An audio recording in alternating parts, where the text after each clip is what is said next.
काले रास्ते का रहस्य। गांव के पास एक सुनसान रास्ता था जिसे गांव वाले काला रास्ता कहते थे।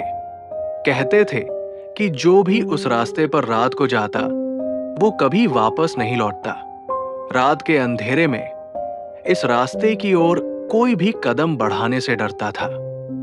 पर अमित, जो शहर से गांव आया था, उसे इस सब पर विश्वास नहीं था। वो सोचता था ये सब बकवास है।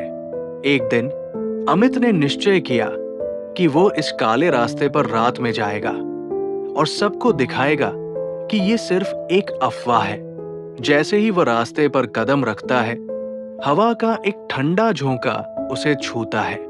उसे कुछ अजीब सा महसूस होता है, लेकिन वो रुकता नहीं। धीरे धीरे वह और आगे बढ़ता है। आसपास घना अंधेरा और खामोशी छाई हुई थी। अचानक उसे पीछे से किसी की आवाज सुनाई देती है, अमित, अमित।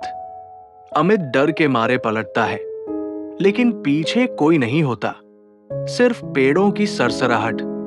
वो फिर से आगे बढ़ता है, लेकिन अब उसे महसूस होता है जैसे कोई उसे देख रहा हो। अचानक एक हल्की सी आवाज फिर से सुनाई देती है, अमित, वापस मुड़ जा। अमित अब डर से कांपने लगता है, लेकिन उसे लगता है कि ये सब उसकी कल्पना है। वो जल्दी जल्दी कदम बढ़ाता है, लेकिन तभी उसकी नजर एक काले साए पर पड़ती है। वो साया दूर से खड़ा था। अमित डरते हुए उस ओर बढ़ता है, लेकिन जैसे ही वो पास पहुंचता है, वो साया गायब हो जाता है। अमित चौंक कर इधर उधर देखता है, लेकिन कुछ नहीं दिखाई देता। अमित की धड़कनें तेज हो जाती है। उसे समझ में नहीं आता कि क्या हो रहा है। तभी अचानक एक औरत की रोने की आवाज सुनाई देती है। वो घबराकर उस आवाज की ओर बढ़ता है। कुछ ही दूर पर एक सफेद साड़ी पहने औरत खड़ी होती है। उसके बाल बिखरे हुए थे और वो जोर जोर से रो रही थी। अमित डरते हुए उसके पास जाता है और पूछता है, क्या आप ठीक है? औरत अचानक मुड़ती है और अमित का दिल उसकी शक्ल देखकर कांप उठता है। उसकी आंखें खोखली थी और चेहरे पर एक डरावनी मुस्कान थी। औरत हंसते हुए बोलती है, तुम यहां नहीं जा सकते अमित, तुम हमारे पास हो।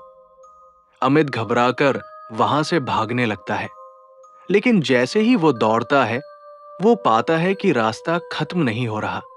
वो इधर उधर दौड़ता है, लेकिन हर जगह वही रास्ता है।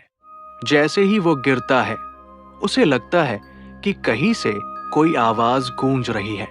अचानक एक वृद्ध महिला की आवाज सुनाई देती है। ये काला रास्ता हर उस व्यक्ति को निगल लेता है जो इसे पार करने की कोशिश करता है। ये एक शापित जगह है जो उन्हीं की आत्माओं से भरी है जो यहां आकर मर चुके हैं। तुम अब कभी बाहर नहीं जा पाओगे अमित। अमित अब समझ चुका था कि वो इस रास्ते की शापित आत्माओं का हिस्सा बन चुका है। वो अब कभी भी बाहर नहीं निकल सकेगा। उसका शरीर धीरे धीरे अंधेरे में गायब हो जाता है। उसकी चीखें गूंजती हैं और रास्ता फिर से शांत हो जाता है। गांव वाले कहते हैं कि आज भी रात के अंधेरे में अगर कोई उस काले रास्ते पर ध्यान से सुने तो अमित की चीखें सुनाई देती है, और जो भी उन आवाजों को सुनता है वो कभी वापस नहीं लौटता। कभी उस काले रास्ते पर मत जाना, क्योंकि कोई नहीं जानता कि वहां क्या छुपा है। अगर आपको ये कहानी पसंद आई हो तो वीडियो को लाइक करें, शेयर करें और कमेंट करके हमें बताएं कि आपको इस कहानी का कौन सा हिस्सा सबसे ज्यादा डरावना लगा।